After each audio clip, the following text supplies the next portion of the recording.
उपासना। उपासना का मतलब क्या होता है? उपासना, उपासना का मतलब उप माने श्रेष्ठ, आसन मतलब बैठना।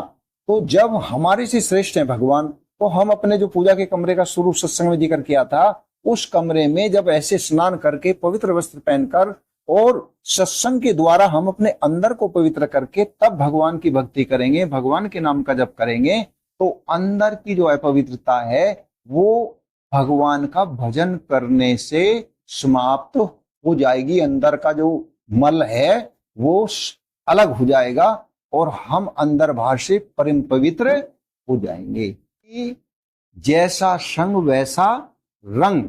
अगर हम नास्तिक संसारी जीवों के बीच में रहेंगे तो हमारे अंदर भी उनकी नास्तिकता और संसारी विचार आ जाएंगे। तो हम क्या करें जी? कि सबसे पहले साधु संत बोलते हैं एकांत वासा झगड़ा ने झांसा। क्या अपने घर में ही एक कमरे को साफ स्वच्छ कर लो, उसमें पर्दा लगा लो और उसमें भगवान की, राधा कृष्ण भगवान की अपना बहुत सुंदर छवि स्थापित करो, वहां चिराग जलाओ और उसमें सुगंध ऐसा हम बता भी सकते हैं ऐसा कि इस तरह की आपको औषधि बता देंगे कि वहां बिल्कुल सुगंधी और बढ़िया आनंद रहेगा। तो अपना और मंत्र क्या अपनाना पड़ेगा? देखो याद रखना, ये अपना काम भला, अपना राम भला और रात्रि में अपना आराम भला। जो कोई रात्रि में 5-6 घंटे सही विश्राम कर लेगा, गहरी नींद आ जाएगी, तो वो बाकी के 18 घंटे यानी कि 18 घंटे सही सुख से जीवन जी सकता है, सुख से जीवन जी सकता है। तो इस प्रकार से हमें क्या विचार करना है कि जब हम इस प्रकार से, सबसे पहले क्या कहते हैं साधु संत? एकांत वासा झगड़ा न झांसा। हमने एक छोटे से कमरे को सजा लिया, बढ़िया फुलवारी, उसमें गमला भी रख सकते हैं तुलसी माता जी का, और भी फुलवारी का कोई वृक्ष रख सकते हैं, फूल रख सकते हैं। अगर ज्यादा बड़ा कमरा नहीं है, गमला नहीं रख सकते, तो उससे वो कमरा आपका ऐसा लगेगा जैसा वैकुंठ लोक का हिस्सा हो। जैसा माना किसी वृंदावन बहुत सुंदर मंदिर में आ गए हों, उसमें अन्य घर की कोई हरकतें नहीं होनी चाहिए, केवल भगवान को वो सौंप दो। क्योंकि जब हम पहले भगवान को स्थान ही नहीं देने के, तो भगवान विराजमान कैसे होंगे?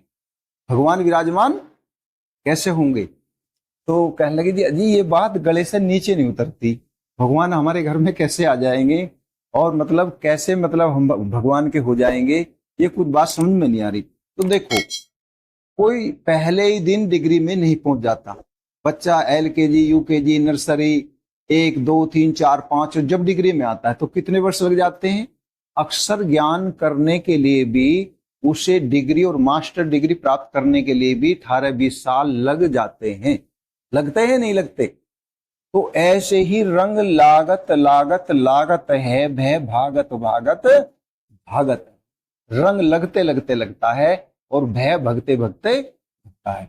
मैं आपको एक छोटी सी घटित घटना अपने इसी भारत देश की सुनाऊंगा, तो उससे आपको ही पता लग जाएगा। जो मैं अब सुना रहा हूं, जब कथा के माध्यम से कुछ कथा कहानी सुनाते हैं ना, तो उससे फिर सत्य हो तो माननी तो पड़ेगी सत्य बात। तो एक जो है, एक साथी, जैसे कि हनुमान प्रसाद पोद्दार जी नाम के एक संत हुए हैं, साधु हुए हैं। और कैसे साधु भी 2 प्रकार के होते हैं। कैसे? एक गृहस्थी साधु होते हैं, एक सन्यासी साधु होते हैं। गृहस्थी साधु वे होते हैं जो गृहस्थ में रहते हुए साधना करते हैं। कैसे होते हैं? अच्छा। और सन्यासी कैसे होते हैं? जो घर से आकर केवल भगवान के लिए सब कुछ छोड़ दिया, और वे क्या हो जाते हैं? सन्यासी साधु। तो वे कौन से थे? कि हनुमान प्रसाद पोद्दार, उनके साथ में ही जय दयाल गोयंदका जी, और तीसरे नंबर पे स्वामी राम सुखदास जी। 3 संत ये समकालीन संत हुए। इनमें स्वामी राम सुखदास जी तो विरक्त संत है, उन्हें तो उनकी माता ने एक महात्मा को भिक्षा में दे दिया था, गुस्से में आकर के। कैसे? कि वो बहुत गरीब थे, 5 भाई थे स्वामी राम सुखदास जी, और वो उन बच्चों की व्यवस्था नहीं कर पा रही थी। पिता के पास कोई ऐसा रोजगार नहीं था जो बच्चों का पेट भर सके, रोटी बनी नहीं थी। तो राम सुखदास जी के गुरु वहां जाके कहते हैं, अलख जगाते हैं, तो वो माता जी आते कहते हैं बोलो क्या चाहिए महाराज जी, क्यों क्या बोल रहे हो, हमें बताओ क्या बात है। क्या माता जी हम तो यही है कि एक दो रोटी मिल जाए। कि रोटी, ये दिखाई दे रहे तुम्हें 5 बालक, ये भूख के ही रो रहे हैं और इन्होंने मेरी जान आफत में कर रखी है, इन बालकों को तो रोटी मिली नहीं, तेरे को कहां से ला दूं। ऐसे मतलब धमकाया। और फिर क्या कहा गुस्से में महात्मा को कि एक काम करो महाराज जी, क्या कि रोटी तो मेरे है नहीं, रोटी की तो कमी, मेरे 5 भूखे रो रहे हैं ना, मेरे पेट में आज अभी तक रोटी बनी, रोटी है ही नहीं, हमारे व्यवस्था नहीं है, तो तुम भिक्षा में एक बच्चे को ले जाओ। क्या माता जी आप होश आवास में तो हो, मतलब होश में तो हो या मतलब क्रोध में बेहोश हो, कि क्या कह रही हो आप। ना ना मैं सच कह रही, मैं इनसे इतनी दुखी आली, तू इनमें से ले जा, मेरी कम से कम जान को आफत तो कम होगी, कुछ तो कम होगा, एक आधा तो घटे। क्योंकि माता जी सोच विचार कर लो, हम तो ले लेंगे भाई, हम तो भिक्षा मांग रहे, हमको रोटी दे दो, धन दे दो, रुपया दे दो, कोई वस्तु दे दो, और बच्चा दोगे बच्चा भी ले लेंगे भाई, ये तो भगवान का रूप होते हैं बच्चे, तो इनकी भिक्षा कौन मने करेगा। को ले जा, मैं सच कह रही, मैं दिल से कह रही, मैं दिल से कोई वैसी नहीं कह रही, मैं सच दिल से कह रही। तो वो उन्होंने कहा कि ले लो एक बच्चे को। तो गुरु जी ने देखा, उनको कौन से को ले बता, उनको जोन से को तुम छांट, तो क्यों तो दुखी थी सबसे, तो सोच रहे किसी भी तरह राड काटा कुछ कम हो।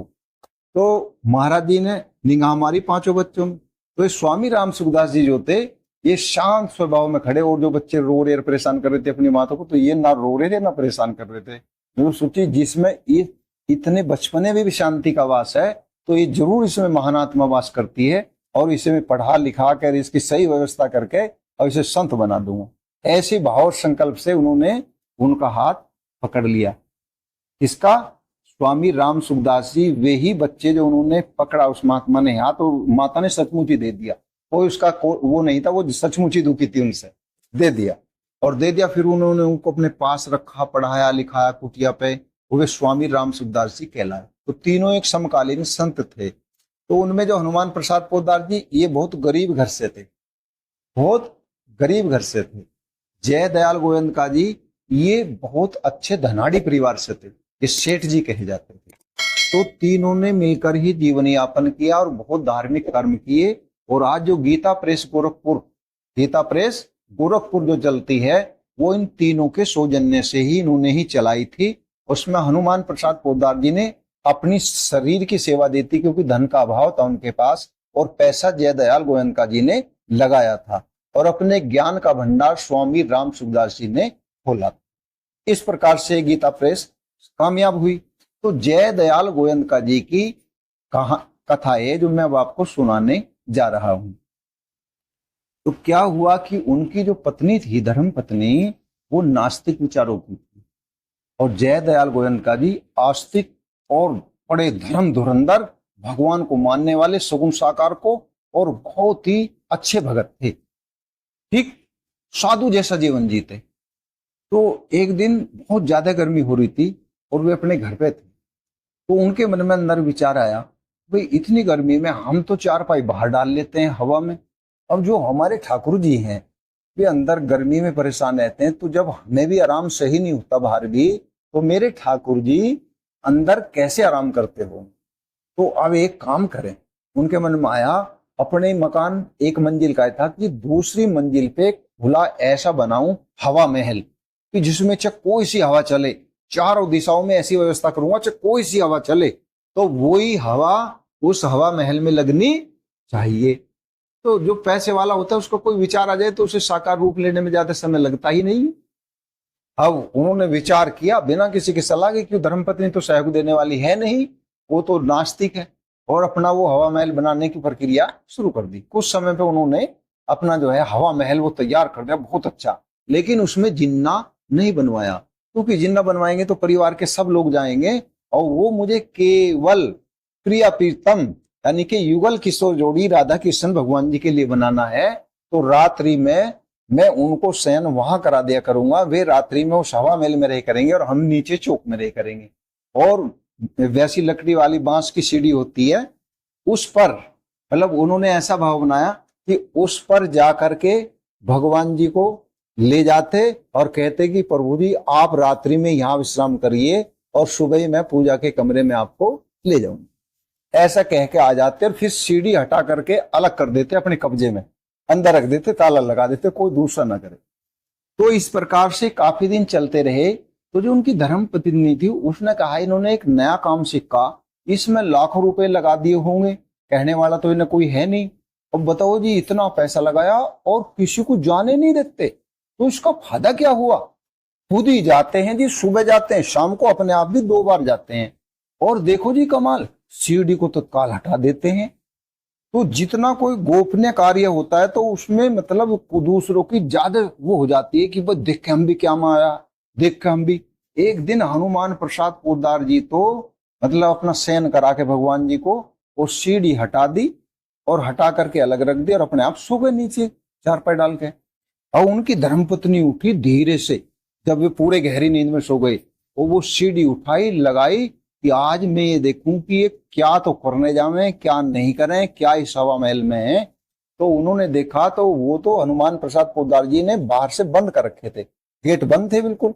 तो उन्होंने सोचा गेट खोलेंगे तो आवाज होगी, तो पर्दा पड़ा हुआ था खिड़कियों में, तो पर्दा जैसे थोड़ा सा पर्दा हटा के अंदर देखा तो दिखे तो वहां पे युगल किशोर जोड़ी यानी कि राधा कृष्ण भगवान जी स्वयं शयन कर रहे हैं खुल छवि के साथ में, यानी कि फुल शरीर, बेड है, गद्दे हैं, और पूरे शरीर मतलब उन्होंने सचमुच दर्शन किया।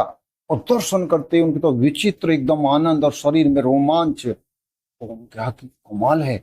और फिर वापस हटके चली चली तो सीढ़ी के पास आई, फिर मन में संशय होगी क्योंकि नास्तिक थी वो, आस्तिक तो थी नहीं, कि कहीं मुझे भ्रांति तो नहीं होगी, मुझे ऐसा लगे कभी मुझे वैसी घबराहट से में कुछ वैसी दिखा दिया हो, फिर देख लूं।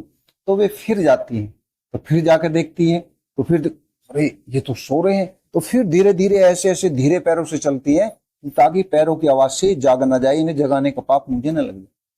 तो इस प्रकार से वे अपने आंखों से भगवान के दर्शन करके नीचे आ जाते हैं, और आ जाती है उनकी एक विचित्र अवस्था और विचित्र आनंद, पूरी रात नींद नहीं आई, ऋषि आनंद में उनको बीत गई।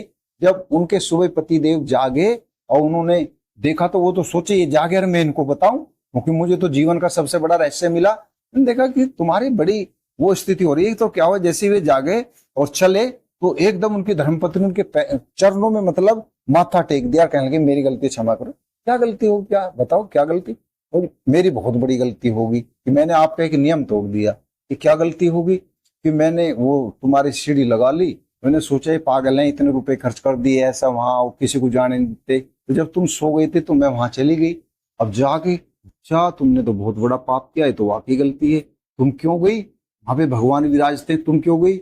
ये तो गलती होगी जी, इसी की मैं क्षमा मांगती हूँ। तो इस प्रकार से उन क्या, तो फिर भाई वहां तो सचमुच में राधा कृष्ण जी सो रहे हैं, विराजमान है, और मैंने अपने आंखों से देखा तो सचमुच। तो उन्होंने उनके हाथ जोड़े और उन्होंने उनके हाथ जोड़े कि हमसे तो भाग्यशाली आप ही हैं, हम तो अभी उन्हें भाव से ही सेवा कर रहे हैं, मतलब हमने अभी उनको आंखों से ऐसे नहीं देखा जैसे आपने देखा। तो भगवान की लीला, कहते नहीं भगवान की लीला अपरंपार है, यानी कि वे अपने भगत को बाद में दर्शन दे दे और नास्तिक को दर्शन पहले भी दे सकते हैं। तो जब उन्होंने इस प्रकार से दर्शन किए तो उस दर्शन का क्या लाभ हुआ? भगवान भी कहते हैं, क्या कहते हैं, मम दर्शन फल परम अनुपा जीव पाव निज सहज स्वरूपा, यानी कि भगवान के दर्शन होते ही जीव अपने स्वरूप को प्राप्त हो जाता है। तो स्वरूप को प्राप्त का मतलब क्या होता है कि उसे जो हमने अपने को मान रखा वो स्वरूप नहीं है, वो तो झूठा है, मिथ्या है, वो स्वरूप तो खिसक जाएगा, हमारे देखते देखते मतलब नहीं रुक पाएगा। लेकिन कौन सा स्वरूप? कि वो स्वरूप जो वास्तव में जीव का असली स्वरूप होता है। असली स्वरूप क्या होता है जी? असली स्वरूप भगवान श्री कृष्ण जी बताते हैं कि ममई वांसो जीव लोके जीव भूते सनातन है, यह जीव मेरा सनातन अंश है। उस स्वरूप का उसे दर्शन यानी कि बोध हो जाता है। फिर रामायण में कहते हैं, क्या कहते हैं, ईश्वर अंश जीव अविनाशी, ईश्वर अंश जीव अविनाशी, चेतन अमल सहज सुख राशि। तो ये आपके स्वरूप का वास्तविक ज्ञान है भगवान के द्वारा। अब और दूसरा सुनो, यानी कि किसी आदमी की बात बताए तो हो सकता है भाई झूठ भी हो, कुछ थोड़ा फालतू बोल दिया हो। फिर कहते हैं भगवान जी, सब मम प्रिय सब मम उपजाए, सब मम प्रिय सब मम उपजाए, मेरे सभी जीव प्यारे हैं क्योंकि सबको मैंने ही उपजाया है। तो पता लग गया कि जैसे आप अनायास से अपने बच्चों से, जब बच्चों की उम्र बड़ी भी हो जाए, उनकी शादी भी हो जाए, तो ईमानदारी से बताओ आप उनसे प्यार करते हो या नहीं करते? तो हम बच्चे हैं, भले हमारी उम्र कुछ भी 40 वर्ष 50 वर्ष 60 वर्ष कुछ भी हो जाए, लेकिन हम भगवान की दृष्टि में उनके बच्चे ही हैं। तो अब यहां आपको क्या विचार करना है? तुलसीदास जी कहते हैं, क्या कहते हैं? तन सुकाए पिंजर कियो धरे रैन दिन ध्यान, और तुलसी मिटे ना वासना बिना विचारे ज्ञान। तो वो ज्ञान क्या है? अज्ञान दशा में जीव की कैसी दुर्गति हो जाती है, एक मामूली सा भूत, एक मामूली सी हवा भी मतलब उसे लग जाए। भूत हवा क्या है कि जैसे कोई अकाल मौत मर जाता है, अथवा जाति से भी भूत होते हैं, जन्म जाति, इनमें अनेक जातियां भी होती हैं। तो इस प्रकार से जो आदमी नास्तिक होते हैं, जिन्हें अपने स्वरूप का ज्ञान नहीं होता, जो भगवान की कथामृत का पान नहीं करते, जो सत्संग का पान नहीं करते, जो सत्संग नहीं सुनते, भगवान की कथामृत को इन कर्ण रूपी कानों के दोने बनाकर कथामृत को नहीं पीते, अपने हृदय में नहीं बसाते कथामृत को, तो फिर क्या होता है कि जब वे देर सवेर कहीं भी शमशान में अथवा कहीं भी जाते हैं, कोई सुगंधी चीज खा ली, अच्छी खा लिया हलवा बढ़िया महकदार, और चले जा रहे, भूत लग गया ला रहे। क्यों? अपना तो कोई पता है नहीं, स्वरूप का ज्ञान तो हो नहीं। तो एक जरा सा भूत अथवा एक जरा सी भूत डिबी एक आदमी का जीवन परेशान कर देती है। और जिस समय उसे सत्संग सुनते सुनते और उसे अपने स्वरूप का ज्ञान हो जाता है, तो देखो बिना गवाह के कोई केस फाइनल नहीं होता। गवाह के बिना भाई ऐसा हुआ क्या सबूत है? तो जज क्या कहता है? वे अपना गवाह पेश करो। फिर अब वकील कहते हैं भैया गवाह लाओ, जब ये घटना घटी ऐसे नहीं काम चलेगा, वो जज साहब मानने के नहीं है, गवाह चाहिए। तो जो आपका जो स्वरूप का ज्ञान है, तो उसके गवाह कौन है? भगवान श्री कृष्ण जी आपके गवाह भी हैं और पिता भी हैं। वे कह रहे हैं ममई वांसो जीव लोके जीव भूते सनातन है। तो गीता आपकी गवाह बन गई। गीता में लिखा हुआ है कि ये बोल जो है, जो मैं बोल रहा हूं आपको श्लोक ये, तो ममई वांसो जीव लोके जीव भूते सनातन है, मन सत इंद्रियानी प्रकृति स्थानी कर सती। 15वें इस अध्याय में ये श्लोक आपको पढ़ने को मिलेगा, उसका अर्थ भी पढ़ने को मिलेगा। तो इसका अर्थ क्या है कि ये जीवात्मा है तो मेरा सनातन शुद्ध आत्मा, यानी कि मेरा ही पुत्र है, मेरा ही बच्चा है। लेकिन इस योग गलती क्या कर दिया? लंबे समय से इन शरीरों की, प्रकृति से बने हुए शरीरों की यात्रा करते करते ये मुझको तो भूल गया। मैं चेतन परमात्मा संपूर्ण जगत का स्वामी हूं, मुझे तो भूल गया। और ये 5 इंद्रियों के मन के साथ लग करके माया के जो ये 5 ये खतरनाक और शक्तिशाली जो पुर्जे हैं, 5 ज्ञान इंद्री, 5 कर्म इंद्री और मन, इनकी साथ लग करके अपने स्वरूप को भूल गया है। यानी कि मेरे पिता भगवान है, वो ये भूल गया। तो सबसे बड़ी गलती ये है। अब पता लगा आपको सबसे बड़ी गलती क्या है? यानी कि जो हमारा शुद्ध स्वरूप है उसको तो हम भूल गए, और जो हम कुछ भी नहीं है, अज्ञानता से जो जीव की उत्पत्ति हुई और अज्ञानता से अपने आप को जीव और बड़ा कमजोर, बड़ा लाचार मानने लगे, तो एक भूत भी हमें परेशान कर देता है। ये मतलब अज्ञान की पराकाष्ठा है। और ज्ञान की पराकाष्ठा क्या है कि तो एक गवाह तो हमें मिल गए, गीता जी गवाह मिल गए और भगवान गवाह मिल गए, श्री कृष्ण भगवान जी। अब रामायण में आ जाओ। 2 ये हिंदुओं के मेन ग्रंथ हैं, गीता और रामायण। भागवत, गर्ग संहिता, भक्तमाल ग्रंथ और गीता जी, ये सब यानी कि ऐसे ग्रंथ है कि इनमें कोई भी शक की गुंजाइश नहीं है। जो कोई इनको नहीं मानता तो समझो वो तो हिंदू कहलाने का अधिकारी ही नहीं है।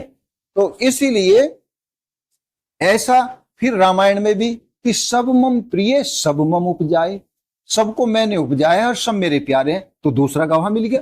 अब 2 गवाह में तो शायद केस फाइनल हो जा। जब 2 गवाह ठीक से मिल जा और बयान कर दें, जज के मूड में आ जाए तो केस फाइनल। तो इस प्रकार से हमें जो है यहाँ इस स्थिति में पहुंचना है कि वास्तविक ज्ञान हुए बिना, ज्ञान क्या चीज है? तो ज्ञान की महिमा सुनो। भगवान श्री कृष्ण जी गीता जी में कहते हैं, नहीं ज्ञानेन सदृशम पवित्र महि विद्यते तत्स्वम योग संसिद्धि कालेन आत्मनि विदन्ति च। निसंदेह ज्ञान के समान पवित्र करने वाला इस संसार के अंदर दूसरा कुछ भी नहीं है। ज्ञान और कोई साधन तो करेंगे, उनका फल प्रकट होगा। भाई कोई तपस्या कर रहा है, कोई प्राणायाम खींच रहा है, कोई योग कर रहा है, तो उनका तो पहले करेंगे, शरीर स्वस्थ चाहिए, और जब जाकर हम योग करेंगे पता नहीं उसका कितने वर्षों बाद परिणाम आएगा। लेकिन ये कैसा है? ये मान लेने मात्र से ही फलदायी है। सत्संग को केवल स्वीकार कर लो, और स्वीकार करने मात्र से यदि हम सच्चे दिल से स्वीकार कर लेंगे तो स्वीकार करते हमें लाभ होना शुरू हो जाएगा। तो इस प्रकार से हमें जो है, क्योंकि ज्ञान, भाई सत्संग में क्या होता है? सत्संग में भगवान के गुण की महिमा, भगवान के नाम की महिमा, भगवान की लीलाओं की महिमा और भगवान के ज्ञान का, गुणों का गुणगान किया जाता है। ये सब मिलकर ही ज्ञान कहलाता है। तो ज्ञान क्या परिणाम बताया स्वयं भगवान श्री कृष्ण जी ने, कि संसार के अंदर जीव आत्मा को पवित्र करने वाला दूसरा और कुछ भी नहीं है इस ज्ञान के सामने। तो इस प्रकार से हमें ज्ञान को श्रद्धा भक्ति से सुनना चाहिए, आलस्य से और अश्रद्धा से सत्संग में हमें नहीं सुनना चाहिए। कैसे? सावधान होकर के, जागृत होकर के और आंख खुली करके हमें सत्संग सुनना चाहिए। क्यों आंख खुली करनी चाहिए? क्योंकि माना सत्संग में जो ज्ञान चर्चा की जाती है वो उतना कीमती होती है, माना कान तो सुन ही रहे हैं और आंखों से भी हम उस ज्ञान को पीना चाहते हैं। ऐसा भाव, इतनी तीव्र इच्छा हो तो उससे ज्ञान से, मतलब तुम अपनी मर्जी से कितने भी वर्ष तक भक्ति करते रहो तो पूर्ण पवित्रता बन जाए ये संभव नहीं है।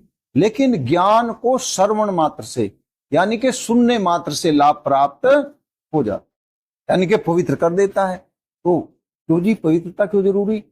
पवित्रता इसलिए जरूरी है कि पवित्रता भगवान का दूसरा नाम है। क्या है? पवित्रता दूसरा नाम है। अगर हमारा तन पवित्र हो, यानी कि स्नान करें बहुत अच्छे तरीके से और फिर पवित्र वस्त्र धारण करें और फिर अंतःकरण को पवित्र करने के लिए भक्ति क्यों करें? कि भगवान के पास बैठें। जैसे कि उपासना, उपासना का मतलब क्या होता है? उपासना का मतलब उप माने श्रेष्ठ, आसन मतलब बैठना। तो जब हमारे से श्रेष्ठ है भगवान, तो हम अपने जो पूजा के कमरे का शुरू सत्संग में जिक्र किया था, उस कमरे में जब ऐसे स्नान करके पवित्र वस्त्र पहनकर और सत्संग के द्वारा हम अपने अंदर को पवित्र करके तब भगवान की भक्ति करेंगे, भगवान के नाम का जप करेंगे, तो अंदर की जो अपवित्रता है वो भगवान का भजन करने से समाप्त हो जाएगी। अंदर का जो मल है वो अलग हो जाएगा और हम अंदर बाहर से परम पवित्र हो जाएंगे। और जब परम पवित्र हो जाएंगे तो क्या होगा कि भगवान जो हमारे हृदय में विराजमान है वे प्रकट हो जाएंगे। इसलिए कहते हैं संत, तू अपना और आंगन दे दे, मैं अमृत की वर्षा कर दूं, तू अपना दिल दे दे, मैं उसमें दिलवर का रस भर दूं।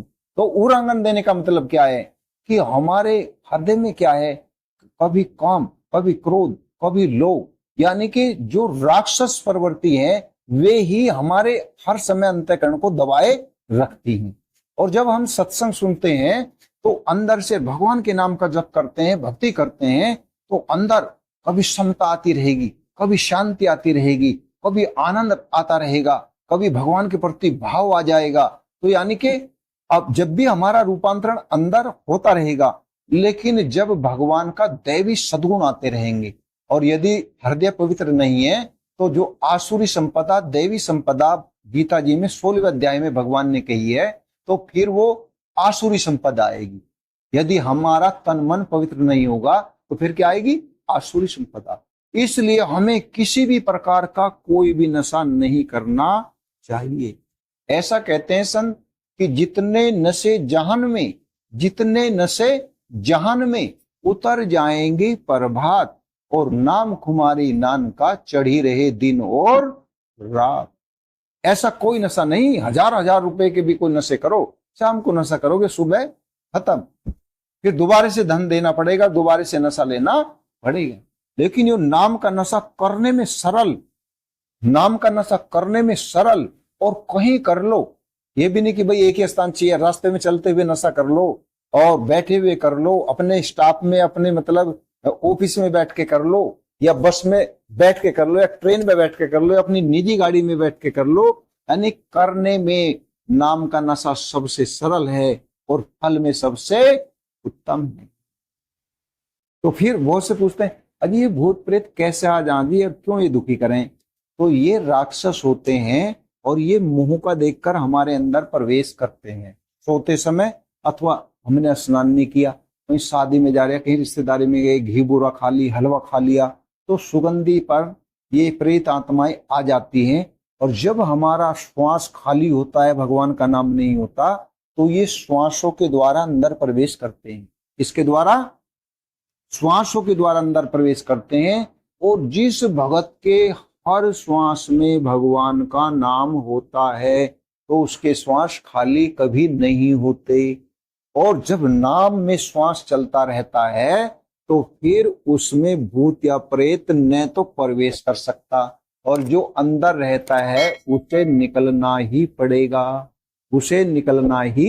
पड़ेगा, तो देखो हमसे सबसे बड़ी गलती क्या होती है, हम अपने घर में और अपने शरीर में माहौल बनाकर रखते हैं राक्षसों का। क्या रखते हैं?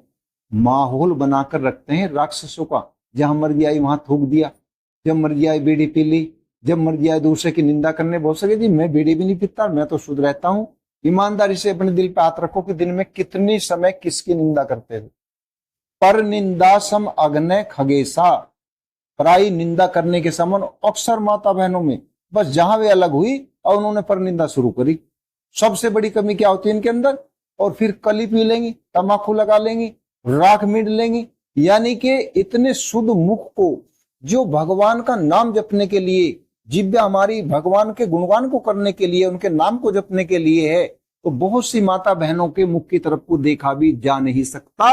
अगर वे कुछ गा देर बोल दे तो उनके अंदर के मुख की इतनी दुर्गंध, मतलब यानी कि ऐसा होता है, तो हमें लगता है कि जब यार हम ही नहीं टिक सकते, मतलब हम भी नहीं उस माहौल को पसंद करते, तो भगवान कैसे पसंद कर सकते हैं? भगवान कैसे पसंद करते हैं? तो इस प्रकार से हमें तन मन को अंदर बाहर से पवित्र करना होगा, तो फिर उसमें देवताओं की शक्ति आएगी, दैवी शक्ति आएगी, दैवी सद्गुण आएंगे। तो पहले जब किसी के अंदर में, जैसे कि बड़े बूढ़े होते हैं, सुबह दिन निकलता है, तो जैसे दिन निकलता है तो दिन निकलने से पहले उसे बोलते हैं पेली फटना। पेली फटने का मतलब क्या होता है कि सूर्य तो अभी निकला नहीं, और सूर्य से पहले सूर्य यहाँ प्रकाश आ जाता है। जब सूरज निकला नहीं, अभी आंखों को दिखाई नहीं दिया, लेकिन रात्रि का अंधकार चला जाता है, तो उसे बोलते हैं पेली फट गई। बच्चों को उठाने लगते हैं बड़े बूढ़े, अरे उठो आप, बस सूरज ही निकलने वाला है, ऐसे सूरज चढ़े पे उठोगे, सवेरा हो गया, चांदना हो गया, बोलते हैं ऐसे नहीं। तो इसी प्रकार से जिसके हृदय में भगवान आत्मरूपी सूर्य से प्रकट होने वाले होते हैं, तो उसके दिल में पहले दैवी सद्गुण आकर विराजमान हो जाते हैं, जैसे कि पवित्रता, जैसे कि शांति, जैसे कि आनंद, जैसे कि क्षमता, हर समय समता में रहना। तो समता में रहने का मतलब क्या होगा? कहते भजन करो, साधु संत बोलते हैं भजन होता नहीं। क्यों नहीं होता? कभी तो हमारे अनुकूल परिस्थिति होगी तो हम भूले नहीं समाते, प्रतिकूल स्थिति होगी तो हम सुकड़ जाते हैं और उसमें परेशान हो जाते हैं, चिंता करते हैं। तो दोनों अवस्थाओं में भजन नहीं होगा, क्योंकि समता आ जाएगी। समता होती है न ज्यादा खुशी होना, न ज्यादा दुखी रहना। तो इस प्रकार से जब हमारा चित्त समता अवस्था को प्राप्त होगा तो उस समय हम भजन कर सकते हैं। तो समता कितने समय रखनी? यानी कि हर समय सम रहना। जब हर समय सम रहेंगे तो हर समय भजन चलेगा, और हर समय भजन चलेगा तो समझो दैवी सद्गुण आकर आपके हृदय में विराजमान हो जाएंगे, तो आप उस समय समझ लेना कि पेली फट रही है, यानी कि भगवान का आत्मज्ञान रूपी सूर्य जरूर प्रकट होगा, होने वाला है। उससे क्या फायदा होगा जी? उससे ये फायदा होता है, भगवान कहते हैं यस्य त्वं आत्मरतिरेव शादात्रप्च मानवे आत्मन्य च संतुष्ट तस्य कार्यम न विद्यते। जो अपनी आत्मा में संतुष्ट, अपनी आत्मा में तृप्त और अपनी ही आत्मा में रमण करने वाले हैं, ऐसे अपने आत्मा में रमण करने वाले योगी के लिए कोई कर्तव्य क्रम शेष नहीं रह जाता, उस पर कोई विधि निषेध लागू नहीं होता। फिर उसका फल क्या होता है जी? फिर कहते हैं भगवान जी यो अंत सुखो अंतरात्माराम तथा अंतर ज्योति रेव यह सहयोगी ब्रह्म निर्वाणम ब्रह्म भूत आदि गच्छति।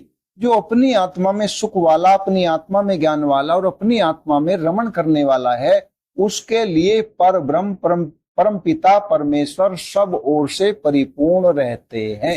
यानी कि भूत प्रेत की तो बात छोड़ दो, किसी प्रकार का कोई भी दुख उसे कभी प्राप्त नहीं होता, क्योंकि सर्व ओर से, अंदर और बाहर से उसके अंदर बाहर परमात्मा ही परिपूर्ण हो जाते हैं अभ्यास करने से।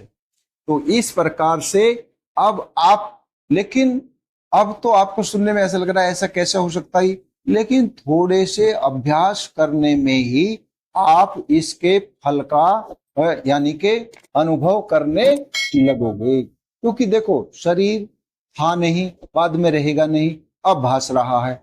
ये संपत्ति शरीर से संबंधित, जो शुरू में सत्संग में बोला है कि मैं कुछ नहीं, मेरा कुछ नहीं, और गलती से क्या मानते हैं हम, मैं ये शरीर हूं और मेरी ये संपत्ति चलाचल संपत्ति मेरी है, जो कि ये बात सच नहीं है। एक दिन ये क्या हो जाती है, झूठ हो जाती है। तो इस प्रकार से जब हमने गलत चीज को धारण कर लिया और इतना धारण कर लिया कि किसी को अचानक छुटवाना चाहिए तो छोड़ता नहीं है, समझाने से समझता नहीं है, समझाने से जीव समझता नहीं है, इतना पक्का अभ्यास हो गया। तो जब जीव को गलत चीज का अभ्यास हो गया तो सही का नहीं हो सकता। जो सही है, जो सच है ही है, तीनों कालों में सत्य है। कोई सत्य क्या होता है कि जो तीनों कालों में एक समान रहे उसे ही सत्य कहते हैं। जो शरीर नहीं रहे जब भी रहे, शरीर बाद में ना रहे जब भी रहे, और शरीर है अभी भी रहे, तो वो उसको सत्य कहते हैं। बोलिए राधा कृष्ण भगवान की जय।